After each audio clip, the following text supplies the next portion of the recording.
তো জীবনে বরকত কিভাবে আসবে, প্রোডাক্টিভিটি কিভাবে বাড়াবেন, যে অল্প সময় অনেক কিছু করতে পারেন, কিভাবে করবেন আমি কয়েকটি পরামর্শ দিতে চাই এবং আমার ব্যক্তিগত অভিজ্ঞতা আছে। আর এই পরামর্শগুলো হাদিসের আলোকে কয়েকটি কাজ করতে পারেন আপনার প্রোডাক্টিভিটি বাড়ানোর জন্য। আলহামদুলিল্লাহ, আমি আমার বাসায় আমার ফ্যামিলির সদস্যদের এটার উপরে উদ্বুদ্ধ করেছি, তারা আমল করে। আপনি কিছুদিন এটা করে দেখেন, দেখবেন আপনার জীবনে কি পরিমাণ বরকত এসেছে।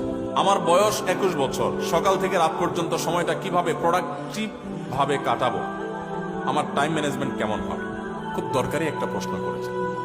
প্রোডাক্টিভিটি আমাদের জীবনে বরকত, এটা অনেক গুরুত্বপূর্ণ একটা ব্যাপার।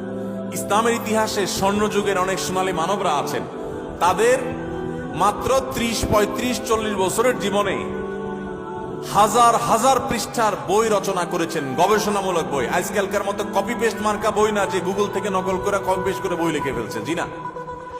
তখন গুগল আর নেট ছিল না, লাইব্রেরি থেকে পড়াশোনা করে নিজেরা গবেষণামূলক গ্রন্থ লিখেছেন। 10 ভলিউম, 20 ভলিউম, 30 ভলিউমের এক একটা বই এক একটা আলমারি হয়ে যাবে। 30-40 বছর বয়সে এত বড় বড় বই লিখে ফেলেছেন। আর আমরা অনেকে আছি 30-40 বছর বয়সে ওই বইগুলো পড়েও শেষ করতে পারবো না।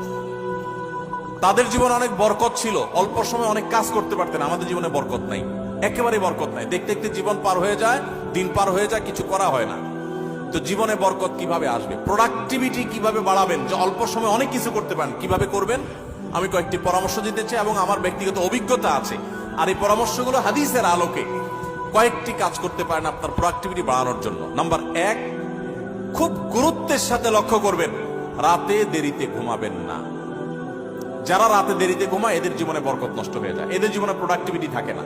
দেখুন, পৃথিবীতে যে সমস্ত দেশগুলো উন্নত হয়েছে, আপনি আমেরিকা বলেন, জাপান বলেন, কোরিয়া বলেন, আপনি ইউরোপ বলেন, পৃথিবীর যে সমস্ত অঞ্চলের যে সমস্ত দেশগুলো উন্নত হয়েছে, তাদের দেখবেন সবার একটা কমন লাইফস্টাইল হলো তারা রাতে তাড়াতাড়ি ঘুমায় পড়ে।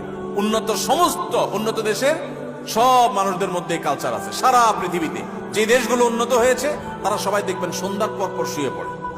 আর আমাদের বাঙালির রাত শুরুই হলো 10টার পর।